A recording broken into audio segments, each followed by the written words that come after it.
It's just... It can be. Depending on the contract.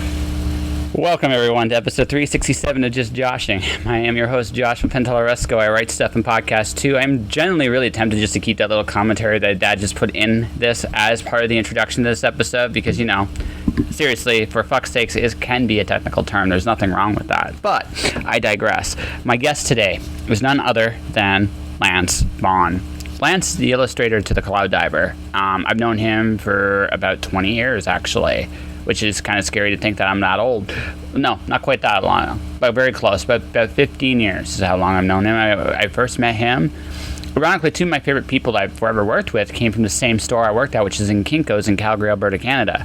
And Lance is the other one. And Lance is one of the most talented individuals I've ever had the pleasure of working with. Very smart, sharp dude. We have this fun little conversation. I really dig this too because I'm about to enter as I'm entering my freelance career. He's already done it as an artist, and what he learned from it, what I'm learning from it, it's really interesting where we see things the same way and where we see things very differently. And I think it's a great and fascinating look at wanting to be an independent contractor. But the reason Lance is my guest today is because the Cloud Diver is available this weekend. Saturday. It will be delivered to the people that have already pre-ordered it. There's a pre-order link at the bottom of the screen. So if you want to do that, that would be greatly appreciated. It's out. I'm really happy about it. I'm going to talk with Lance, shall we? This episode of Just Joshing is sponsored by Indie Imprint. Indie Imprint supports creators by creators. Whether you are writing a book or creating a video game, Indie Imprint works with its clients to produce, edit, and present their projects to the world. For more information, check out their website at www.indieimprint.com. So the recorder is officially turned on, my friend. So if there's anything incriminating you'd like to say, make it good. Okay, sounds good. You have the same. Everybody has the same answer these days. It's this pleading the fifth crap. Come on, any of you guys? I know you got good stories. I know you do. They're all dead and buried. Oh, so basically what you're saying is I need to be good, or I might be me next. Never know, man. Okay, well that's the first. I was told if you know what's good for you, be silent. And I'll be good because I'm afraid of this man. A little bit afraid of this man. How you doing tonight, bud? Oh, not too bad. Managed to get some stuff done around the house, you know. You got away from your computer, you lucky bastard. Yeah, man. It feels like I've been chained to it for like 2 months solid. And That's about right. That's about right. I mean, we're nearly into our second month of this crap. and then you go to get away, and when you do, you go sit at your computer and play some video games. That's right. Actually, you know what? That's the one thing I have not done very much in this time, is actually video games, believe it or not. So, well, I've been busy. I decided to change my life and do this crazy freelance crap, and people seem to like what I'm doing. I don't know. Did you see my Facebook thing about the great ice cream debate? Yes, I just saw it recently. Yeah, look at how big that monster grew, huh? Yeah, people are passionate. Yeah, I know, they're very passionate. I should do a freelance article about the merits of vanilla versus chocolate ice cream. I bet you someone would read that right now. I'd read it. Yeah, see, there you go. beats real. Up by the New York Times. Exactly, you know, be a Pulitzer Prize winning piece. The merits of chocolate versus vanilla. Although that would be refreshing compared to the usual doom and gloom crap that's pitching around right now. Well, actually, you know, honestly, that's the shit I hate the most about this. I mean, look, it's bad enough that we got what's going on is terrible. I don't really need to be reminded of that every single day. I would really like something else to talk about. And if you watch American media, it's even crazier. Last night, a friend of mine that lives in Vegas gave me a conversation featuring her mayor and Anderson Cooper. Oh, is that still going on? I did not know. See, I've been very much doing my own thing. I watched it. My phone tried to commit suicide. I wish I was kidding. I'm not. The phone died in the middle of that conversation. I can't say. First time I've really commiserated with a phone so closely. Yes. It's like I had to resuscitate the phone. It's like, I'm sorry, phone. I didn't mean it. I didn't realize it was this dumb. Good God. Yeah, it's like I actually want to give Anderson Cooper a hug or booze. I'm not sure what he would prefer. I think he would prefer the booze only because honestly, hugs are kind of a no-no right now. But I don't know, man. I think like that guy needed someone to cuddle with afterwards. Holy crap.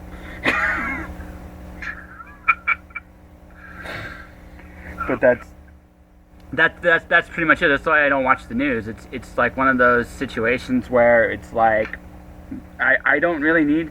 No one knows what's going on, right? So it's almost like it's pointless to even look at the news at this point. It's like, I don't know what's happening today. We don't know anything. Well, thanks. I knew that already, but tell me something new. And then I get Anderson Cooper and the mayor of Las Vegas, and I'm like, no, don't tell me something new. Just go away. Give me cartoons. But anyway, so dude, are you nervous? No. Nah?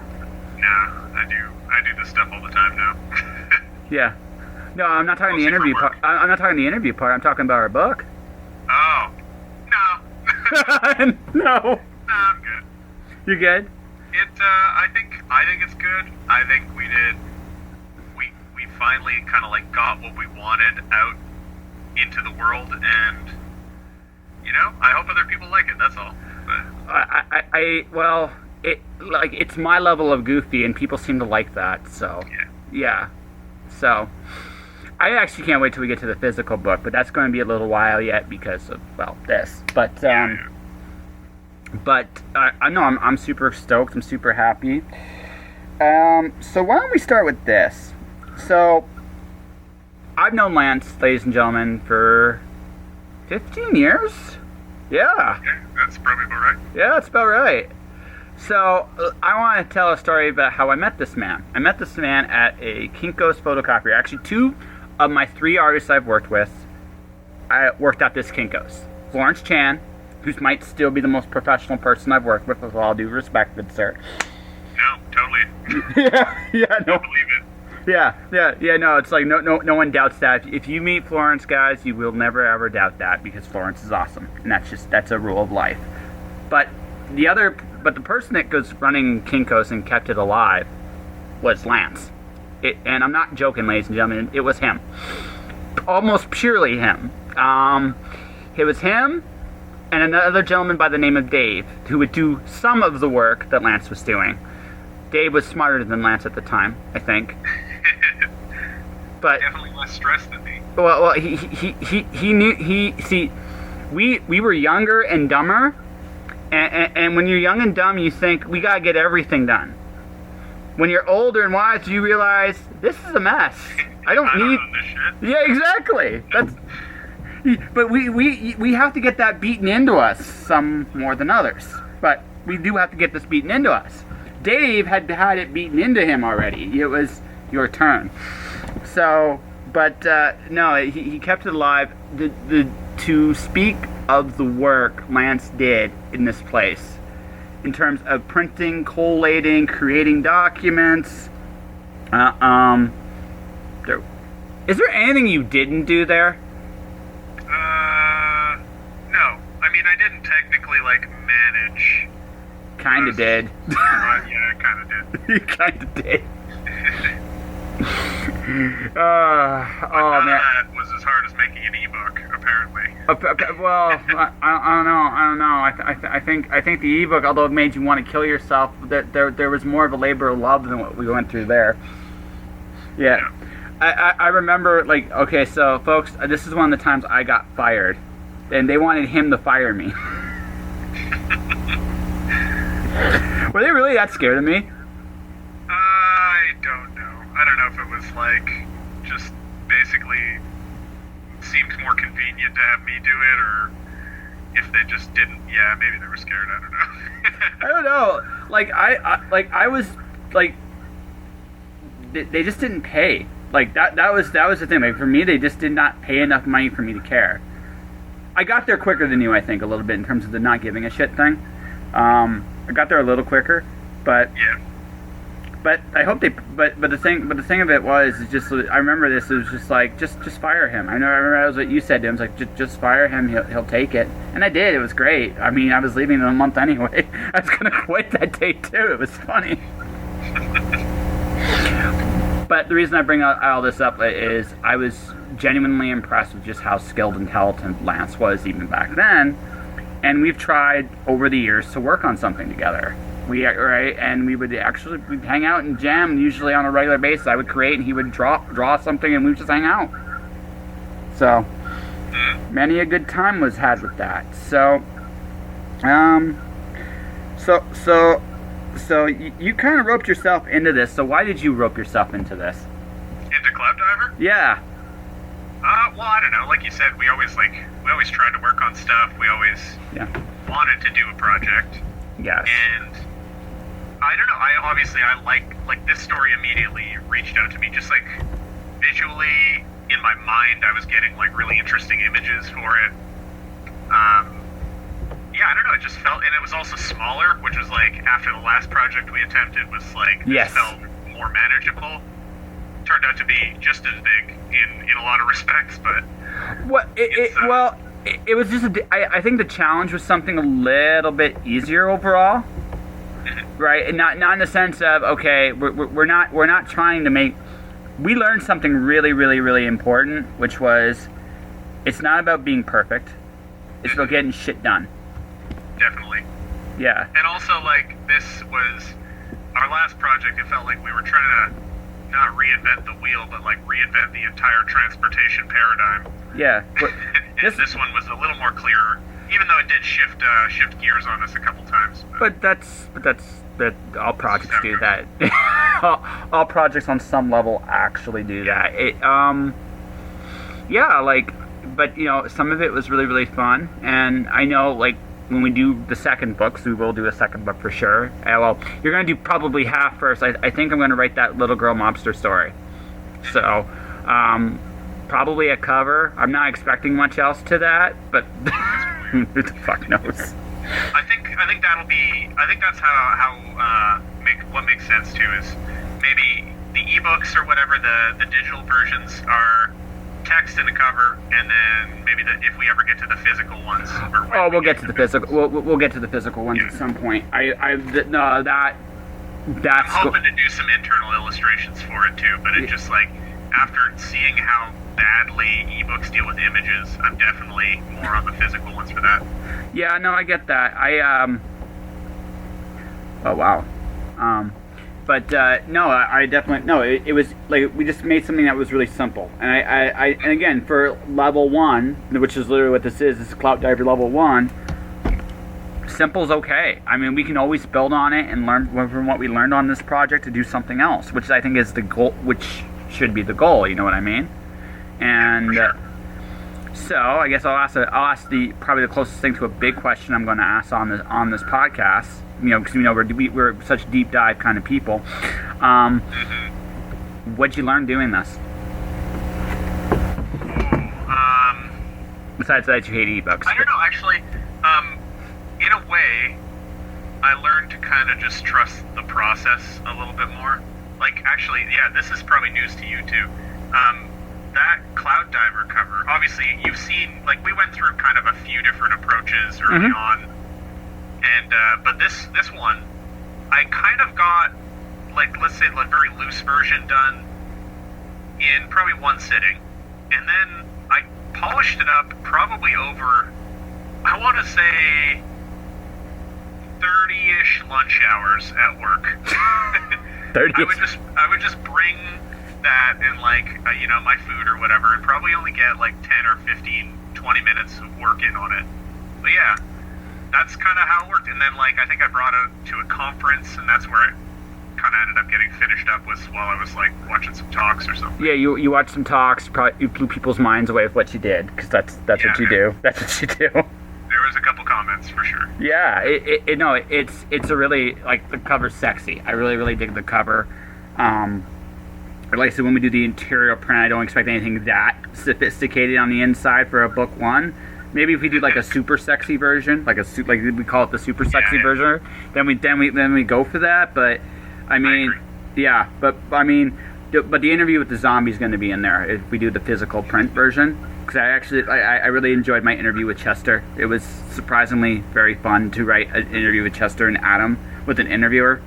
It starts with an interviewer and Chester. That doesn't last very long for obvious reasons. And then Adam comes in and it's just a fun. I had a lot of fun with it. Chester is actually one of my favorite characters to write, honestly. Yeah, he's one of my favorites. Yes.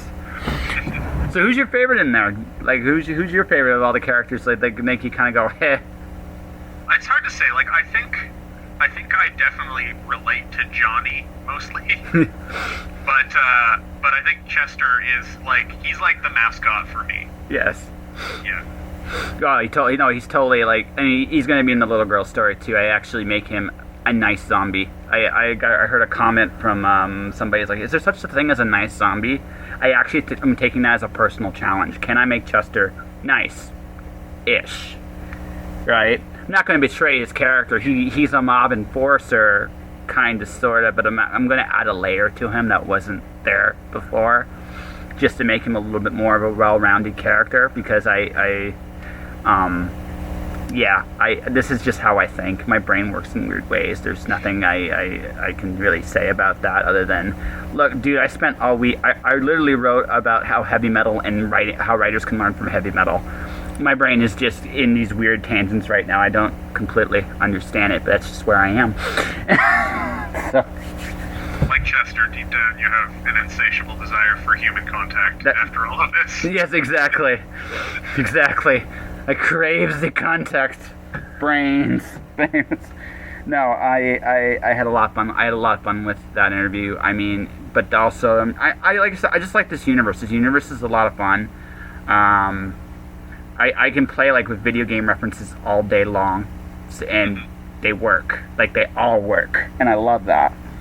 It feels like a really good balance of kind of silly. Like, this is interesting to me because usually silly stuff can turn me off stories, but this is like a really good balance where like the silly feels like it's not out of place. No.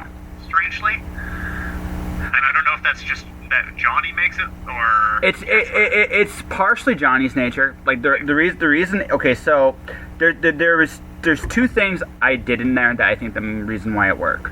Number one, the serious moments are actually really serious.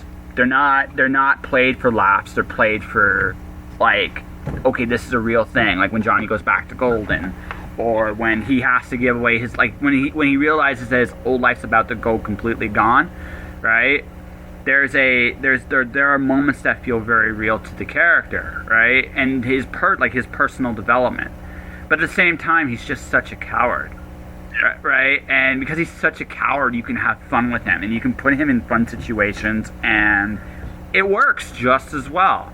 I mean, literally, like the job interview from hell. I love the job interview in book 2, because it's like, that is not how a job interview goes.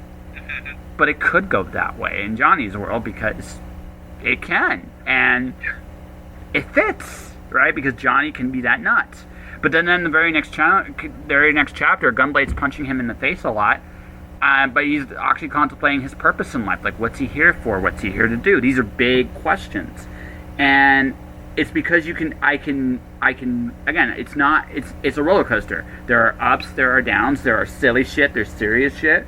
But it's almost like what the heck are they called? Are they called like those granola? Marshmallow, granola, what the hell are they called? S'mores. They're like a s'more. Yeah. Right? They're like a s'mores bar. Right? It's not that one piece makes the s'mores awesome. It's that all the pieces put together work.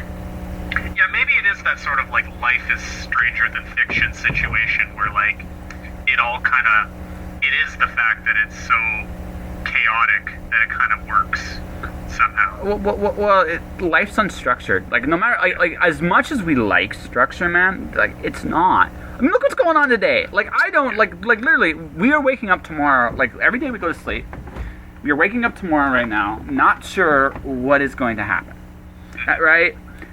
And this has always been true, but that's really like stated right now. Like, hey guys, nothing's for. The only thing's for sure is that nothing's for sure. If anything, it's the fact that nothing really went off the rails this badly In a long time. earlier, right? Like, Yeah. Well, no, that's just it, right? I mean, for us. Status quo for so long. that What? Yeah, it just. became weird. I mean, suddenly there's a big jolt. Like, oh my God, this is uncomfortable. But that's life. Like, life sometimes gives us a big kick in the ass. It's like, okay, we can't do it this way no more. We got to change it up, right? It's kind of why I quit my job. I got comfortable in my job. I learned how to deal with my bullshit, and I could do it in my sleep. And when I realized I could do it in my sleep, it was time to leave. Right? I mean, but we all have to come. This is the world basically said to us, okay, this is like our come to Jesus meet. You can't do it this way anymore.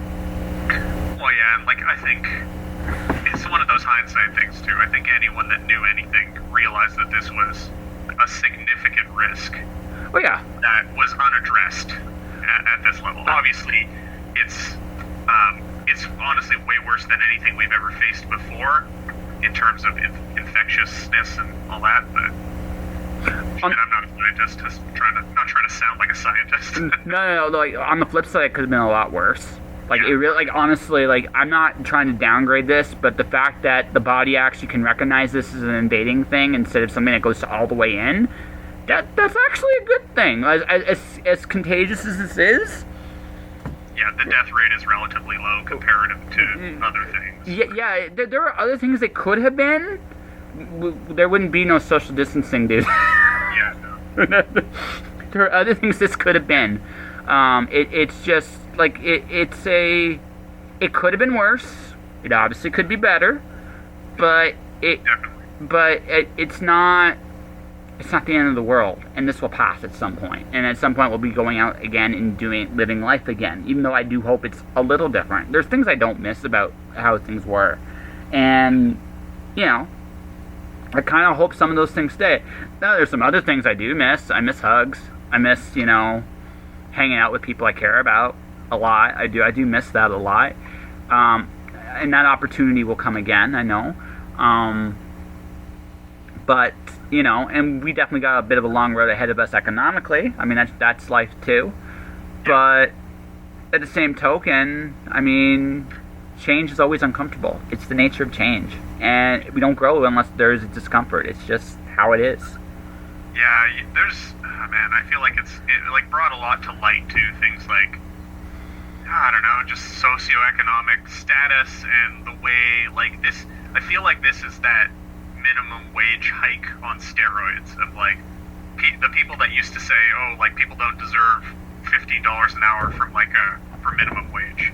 Yes. It's like, yeah, actually, I think they do. And honestly, I think a lot of the people that are still working those essential services that are probably making less than they would make on the government benefits probably need to take a really hard look at that system and how people are compensated for that, because that is some BS. Well, actually, do you know what I really hope comes out? You know, it would be really great if minimum wage was actually a living wage. Yes. That honestly is this more than anything else to me tells me that the minimum wage, whatever that is, should be a living wage, right? Well, what would have totally made this a trivial thing is if we had universal basic income or something. Yeah. Which is basically the system we have just tried to cobble together. Basically, I mean, yeah, like I always kind of look at a universal basic income kind of like as a catch-22, because again, I think it has its problems here. Yeah. It's a catch-22, but at the same token, the idea that no one needs to necessarily starve, that's a good thing right now. And I actually haven't had to use any unemployment benefits. I saved up my money prior to me quitting because I was going to go freelancing anyway. And I've been investing in myself a lot, or I'd have even more money right now. But I mean, when you get right down to it, what's happened for me is, I've been very fortunate. I haven't needed it. I was prepared for an overhaul, right? And I'm going to be very fortunate the whole way through. I'm actually kind of lucky, just the way I prepared myself prior to this point. It's going to kind of work out for me, but there's a lot of people that I know weren't ready for this at all, and it's not really their fault. It's just the fact that you look at expenses, you look at wages. Yeah. They didn't add up, and they should. And we don't need to live like this anymore. And that's kind of like my secret hope, is that when this is over, people look at this honestly and go, we don't really need to pay this much for a property if our wage is only this high. Yeah. I mean, I'm glad I'm not in Alberta right now, and I'm sorry, buddy. I'm especially fortunate. I have a good job, and they've kept us at work, and there's no real layoffs in sight. You seem like you're in a comfortable position in terms of you're kind of essential. So I mean I know what you work for. It's like you're not going anywhere right now. Yeah. And the company's just good. They give everyone in the company Friday off just because we've been busting our butts and keeping the lights on, and they just said hey, it's a mental health day. Everybody take it off. Yeah, get lost. Don't care. Yeah. So that's pretty stand-up behavior in my opinion. Oh. So I'm very lucky. I know a lot of people are going through some struggles. I have a lot of friends that are musicians, and it's just it's just bad time. It's tough, right? Well, like I said, the freelance market is still booming like crazy. I actually think so. Here's the part that I'm both happy and sad about. Do you want to hear this? We're going to become more like Shadowrun. Yes, definitely. Yeah, that makes me happy and very sad at the same time. Man, I feel really conflicted about stuff like the contact tracing apps. Yeah. It's install this. I get it. I think it is something it is necessary, but it really feels like one of those turning point decisions of when the government put in income tax as a temporary measure during the war or something, right? Yep. And then it doesn't go away, and then actually we always just know where you are and who you've been near. Yeah. Well, it doesn't have to work that way. I think that's the interesting thing about it. Like a contract tracing in theory. Okay, so there's two parts of it for me. The first part is intellectual property. Do I own my DNA? And if the answer is yes, well, we're not disputing the need for testing. I don't think that's not the debate, guys. Yeah. The debate really is what happens to the DNA once you pass. Do they keep it or do they throw it away? And if they keep it, I should be compensated for that. That's a personal thing. That's a personal belief. But the fact is, there are vegetables and fruit that are grown that companies have intellectual rights, property rights to. What's the difference? Right? So that's one point for me. That one a lot of people aren't thinking about. But here's the one a lot of people are thinking about.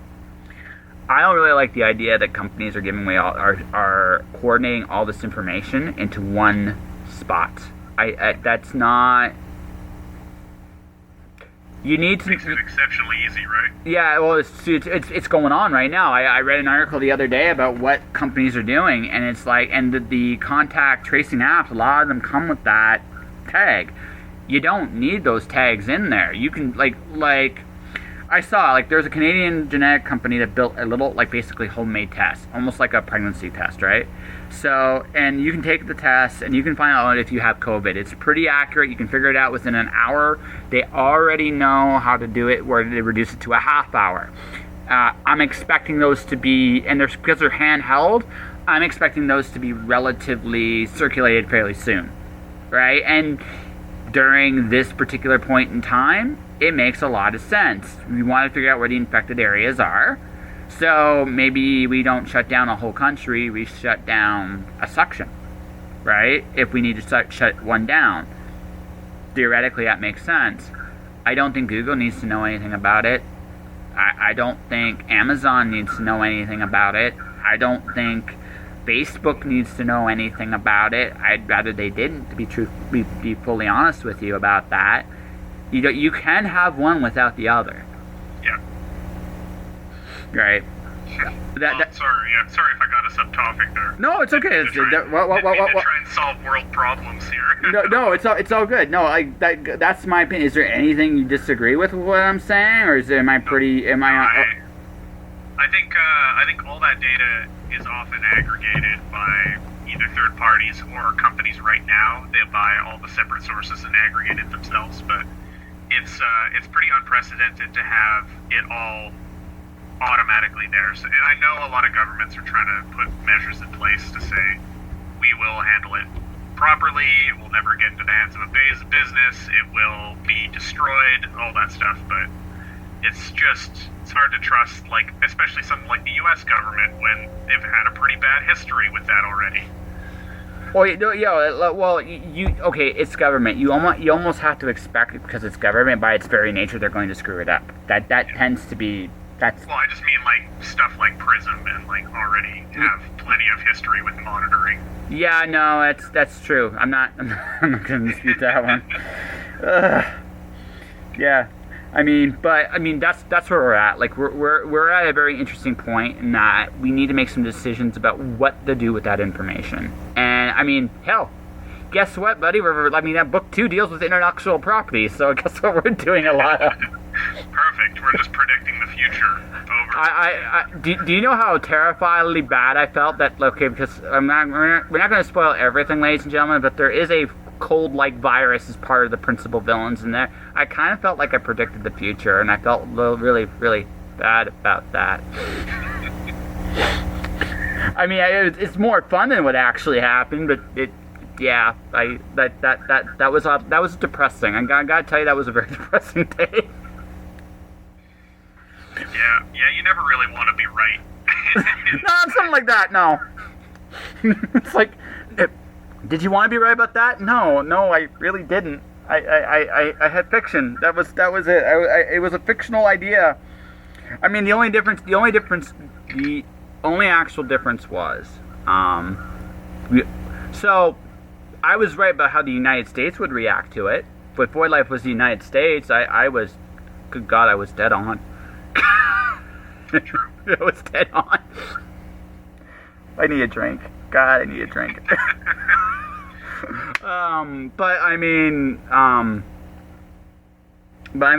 Look, we didn't pass the test. That would be Australia, New Zealand, Singapore, and Taiwan. Those would be the ones that passed the test. But we didn't fail it exactly either. So, I mean, we're not going to have any events this year. That are maybe the late fall, maybe depending on if there's a second wave or not. But I don't know. It's hard to say. Like places like Calgary are pretty bad by some standards. Actually, I think Ontario did okay considering. There's not. I don't know. Oh, well, okay. So here it's non-existent. Like Windsor. Oh no, this is funny. Windsor is fine. Detroit is hell, but Windsor is fine. Right. Calgary was pretty bad, by all things considered, in terms of like, Premier of Alberta's like, we're opening up everything right before the long weekend, lol. Yeah. And the mayor of Calgary's like, no. I don't feel bad that I'm not in Alberta right now. You have, look, I never thought Doug Ford would be the voice of sanity. I never in my wildest. It's okay. It's just Calgary area is really bad, and the numbers are actually a little bit inflated because it's like a couple of meat packing plants, kind of where massive boot. I don't know.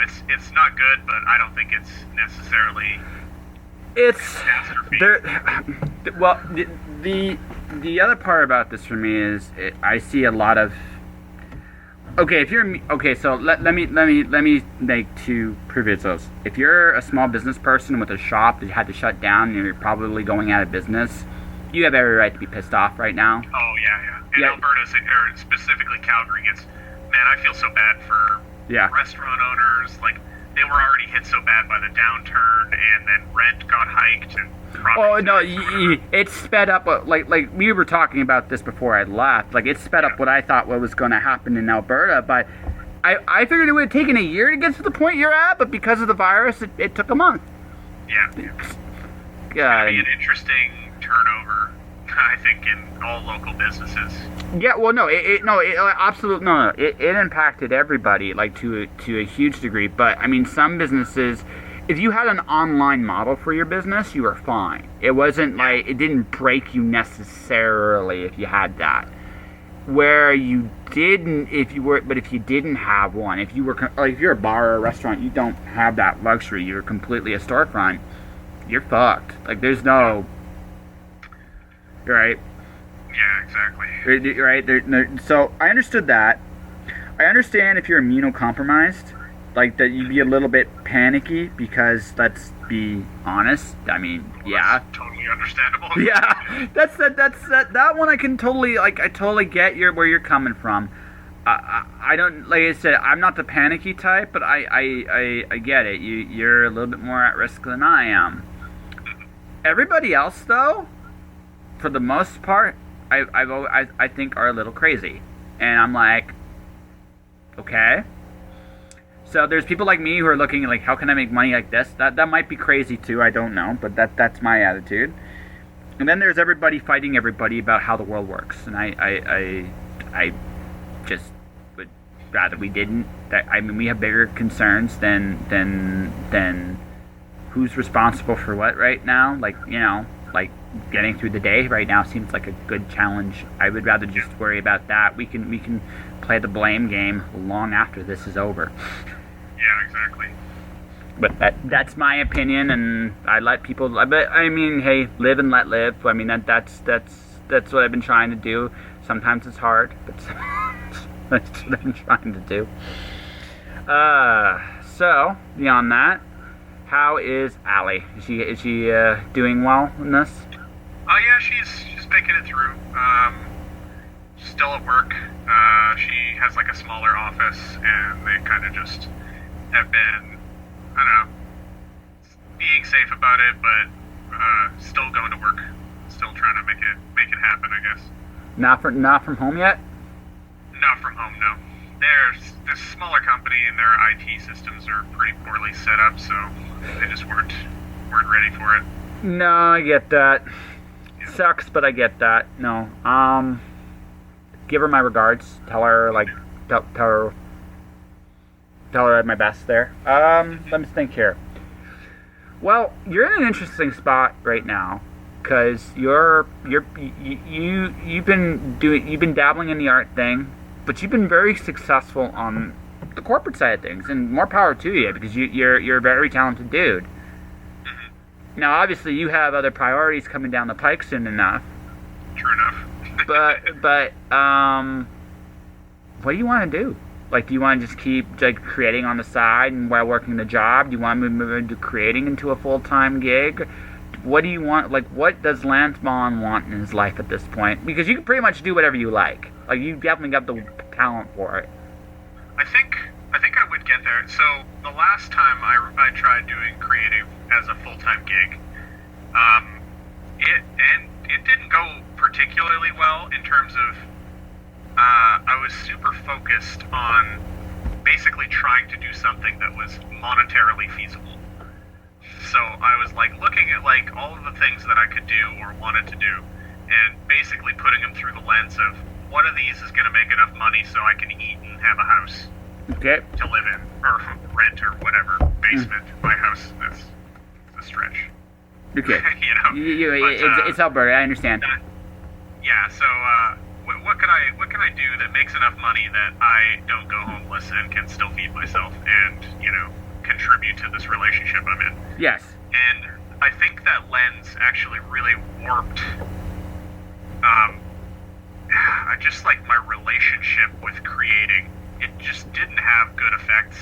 I didn't end up caring in the way that I needed to care about the projects that I was working on. So yeah, ultimately that was just a failure. And then getting a corporate job, my first one was pretty miserable, but eventually I kind of got into a real company that paid you a real wage. Yes. And that let me start enjoying creating stuff again on the side.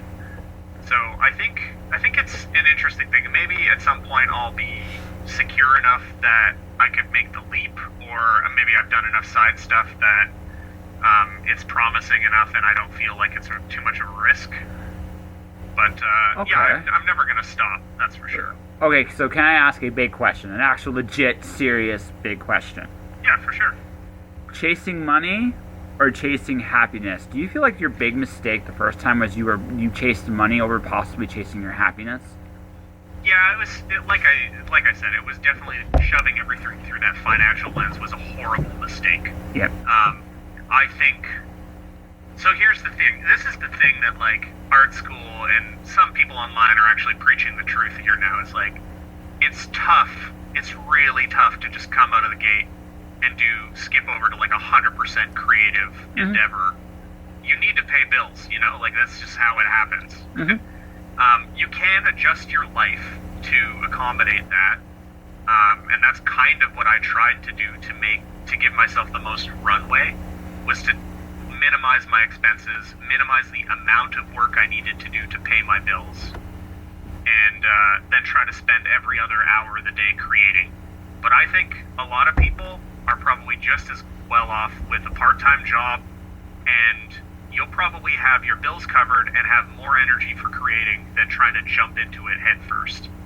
I think if you are thinking about doing that, you will know, like if you're worried, that might be a bad sign. It's probably going to be a leap of faith regardless, but like if you know where that money's coming from, or you have a pretty reasonable expectation of what you can start generating, then yeah, you can definitely make the leap. At this point though, money isn't really what I'm chasing. It's just, I just know what I need to be supporting the current life that I have, and that's it. No, and that's totally fine. By the way, I'm not knocking you in any way, shape, or form. No, not at all. Right? It's just more like I want to understand like your headspace, because you're like me. I mean, I don't have a guaranteed income right now, but I've certainly been doing jobs since I've been going, and I know it's going to eventually lead to more jobs. But I also think, but my big advantage over you is I don't really have very many expenses. I can live on very little, and it would work. And you know what I make, what I made in my first, like I said, I had 40 days. I am currently at $750 in 40 days. Nice. That's not bad, I don't think. Yeah. Right? Now, it's a start. It's not a great wage. And honestly, and I'm telling everybody, ladies and gentlemen, unless you're in a situation like mine where you can take some of these chances, it's not. You're going to have to take some risk to get through it. But one job is leading to another job, which is leading to another job, which is leading to another job. And what I'm going to eventually start doing is I'm going to scale my way up. And as I scale my way up, you know, inevitably I'm going to hit a point where at least I'm making a regular wage. That doesn't mean I won't work a temporary job here and there, because that I do foresee happening at points for sure. But I do think I have a legitimate shot at never going back to work for somebody again. And also I think from a mental headspace point of view, I'm ready for that. Yeah, that's the thing too, is a lot of people romanticize this idea of working for themselves. Yeah. And like being able to just like get up, roll over, get into their office, and go create stuff. Not everybody's ready for that. I was not ready for that. When it's an adjustment. Like you have to you need other skills. You need like accountability to yourself and productivity, all that. You need discipline. Like you really need that. You need like I like where athletes and artists have definitely something in common. Right, is simply the fact that you need the discipline to put in the work day in and out. So my days these last week has been different because again we have a book coming out, right? So everything I've been writing and getting ready for has been for the book, and I'm going to be advertising this book probably for the next few months, not just this next 2 weeks. I'll go really hard these next 2 weeks. But my advertising won't stop here. It's going to keep going until the next book comes out, and then I advertise that. And then when the next book comes out, I'm going to be advertising that. So inevitably what's going to start happening is my and again, I recognize that this is going to be my job going forward. My job going forward is I'm going to get up, pitch what I need to pitch, to do odd jobs in between. But it's going to be promoting my work, post-writing, creating new work, and repeat and repeat and repeat and repeat and repeat until there's traction. And once there's a certain degree of traction, the work will come to me, because that's how it works, right? I mean, my first month was really interesting. I almost got recruited to a job by a marketing company, actually. Yeah, and like, yeah, I feel like I'm really like down on the. I don't mean to come across as like I'm down on the idea No. of kind of like taking that leap. So here's the deal too. Is like when I after school I took like a year and a half, basically not. I'm gonna say quote unquote off, in that I quit my job and I wanted to kind of just reorient myself and figure out what was going on. Mm-hmm. Now I had obviously at the time a significant other that was incredibly understanding, that totally supported me, and I also, like, I didn't not do any work. Yeah. I was working here and there to kind of contribute, but like largely it was her believing in me needing some time at the very least to kind of recalibrate. And I'd worked through school, I'd worked through and supported her in the past, so we had some trust built up there. But Oh yeah. what I will say is, like, through that whole experience, though I failed at my initial goal, which was try to become a freelancer and support myself and build a client base and all that, what I did get was I learned a ton of skills. Like, I got up every day and I would either I would go until I hit a problem, and then I would figure out how to fix that problem, and then I would go. Like, I tried to teach myself how to write. I learned a ton about InDesign and video editing and all this crap. And all of that stuff was the reason that I was successful in my corporate careers later on. That's why I had a portfolio of work to show that made sense to the people I was showing it to. So, like, that experience, I wouldn't trade it for anything. And by the way, I'm not like this. Like, I mean, let's be. I'll be honest on my end too. Me getting to this headspace was not an overnight thing. I tried doing free, like you know this, like my entire like career at my last day job. I almost never was on a full-time basis there. I was doing other stuff. Like, for me, it just came to this conclusion about who do I want to be. Right? Yeah. I was ready to fully leap away from what I had done before. It's not even like when I was younger, I couldn't do it. Yeah. Right? I couldn't do it. I'm older. I can take more chances. Right? I'm not as. I also have a portfolio. Like, I have, like, as of right now, 364 episodes of a podcast. I've seen success with that. I have books to my name. I've done different things to show that, yeah, my stuff can get out in the world and I can belong and I can do it. Right? This particular test for me, this particular time for me is, can I scale up? Mm-hmm. If I can't, like, we'll give this a year. If I can't, then I have to do something else. Yeah, it's like, I guess that's all I'm trying to tell. It's like, I know I used to get a whole bunch of advice about this subject of, like, oh, just do what you love and all that. Like, it's never that simple. That's why if you're thinking about that and you're banging your head against that wall and it's like, it just doesn't seem like it works for me. Sometimes it doesn't, but it's like you just said, both of our paths have been super winding and definitely nowhere near a straight shot of no. all the obvious decisions. No. So just keep doing it, whatever it is, and you'll get there. Yeah. Well, I just say this, like, I got to a point where it's just like, I'm just going to chase my happiness. I'm not going to worry about, where it all ends up. It will work out in some form or fashion. Worst case scenario, I go back to what I did before. It's not like I can't do that again, right? It's totally that. Or maybe I learned something else. Like, you have to take chances in your life. Yeah, for sure. Right? And that's what I'm doing right now. Nothing is permanent. You can always quit. You can always leave. You can always move back with your parents. I feel like people do not give that enough credit. Well, actually, and that's the thing. Like, I kind of did that. I'm not like. Don't get me wrong. It's not the same, and it's not permanent. This was more due to the nature of the crisis than, say, me wanting to necessarily move back home. Yep. But I'm home right now. Yeah, exactly. That's a blessing. Like, yes. Yeah. Honestly, if there's like, if you know, a lot of people say, oh, like, I wouldn't change a thing. if I could change one thing, and that would be right after I dropped out of school, I would go back to live with my parents and pay off my student loans, because that is some bullshit. Yes, it is. That is, oh my god.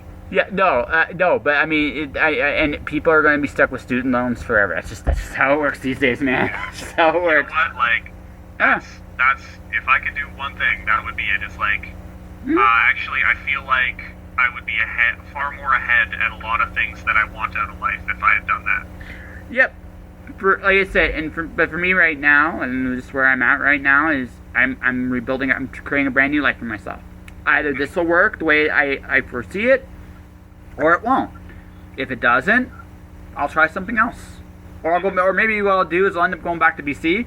I'll get myself a fishing boat and just fish the rest of my life. Keep it nice and simple. That's, there's nothing wrong with that. Nope, not even a little bit.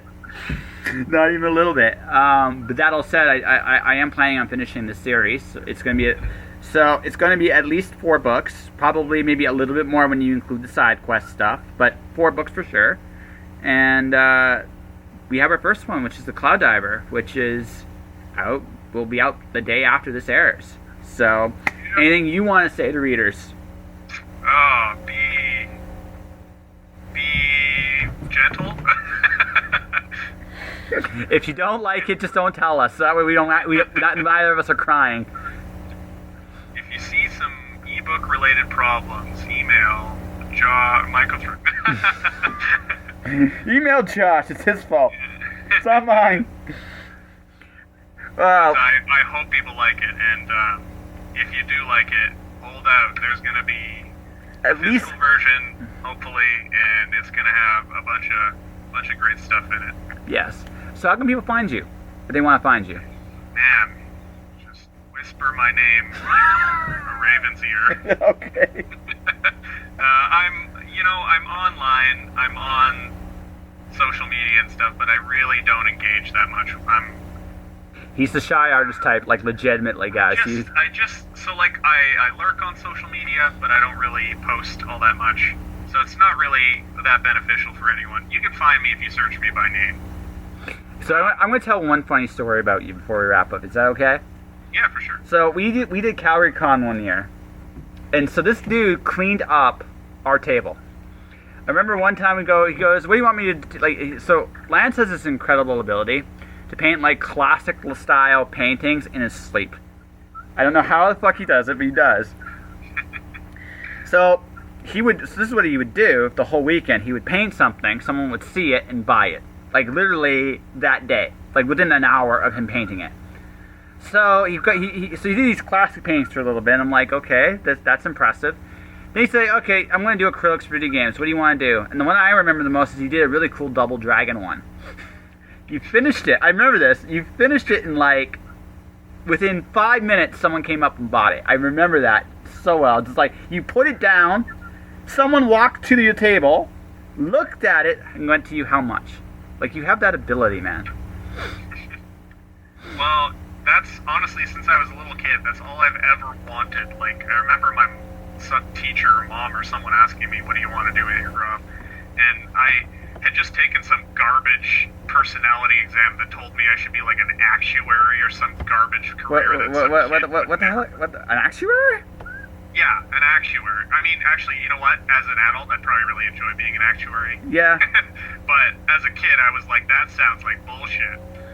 But I remember saying, all I want to do is draw pictures for people. Like, I just want to make people happy with pictures. And I'm still getting there, but one day maybe. One day? So one day, Lance Buan, he makes pictures to make people happy and for money. Beat him. Beat him much. All right. I think we have an interview, my friend. Cool. And that was my conversation with Lance Buan, ladies and gentlemen. Lance is one of my best friends, and I'm super happy he was willing to come on. So, buddy, thank you very much for the opportunity to come on my show. And, yeah, thanks, man, for doing the Cloud Diver with me. You're welcome back anytime. This is a retake of this particular conversation simply because I already had wrapped the show up. But I had an opportunity to speak with Sophia about our interview Sunday. So like I've said in the past, this is not an ordinary interview.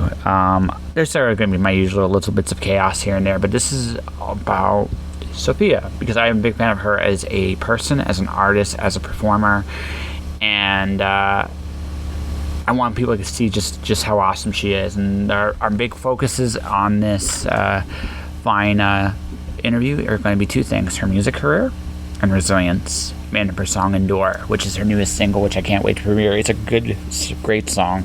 I like how much there's a big maturity in what she's done there to now. It's actually incredibly well produced. I like the quiet strength in it. It's really, really good. And I can't wait to share it with you guys this Sunday. It'll be on Zoom, but also be on my YouTube channel, Joshua Pantalleresco. It's going to be a simulcast. Anyone that shows up will be eligible for a giveaway of my book and something from Sophia. And we'll just draw a hat and kind of see how it goes. So please come out. Please show up. I promise you guys it'll be a once-in-a-lifetime deal. And also, I'm probably going to make an ass of myself. Maybe I'll sound like a goldfish again. Anyone that heard that episode will know exactly what I mean. That'll do it for this episode of Just Joshing. For those who support, I want to thank everybody for supporting the podcast. You can want to support it. You can do so a number of different ways. My podcast is on all platforms: iTunes, Google Play, Spotify, Stitcher. Come to listen. Shoot, lost my train of thought. Got interrupted. Anyways, subscribe. My book, The Cloud Diver, is available on Amazon. My YouTube channel is Joshua Pantalleresco. You know what? I think I'm going to just leave it there. I'm going to leave it at mistakes and all. You know what? I got so much good advice from yesterday. Don't chew too much at once. Just go slow. And that's what I'm going to do. I'm going to go slow. Embrace your opportunities. Chase joy. Stay inspired. I will talk to you guys Saturday and Sunday. Josh.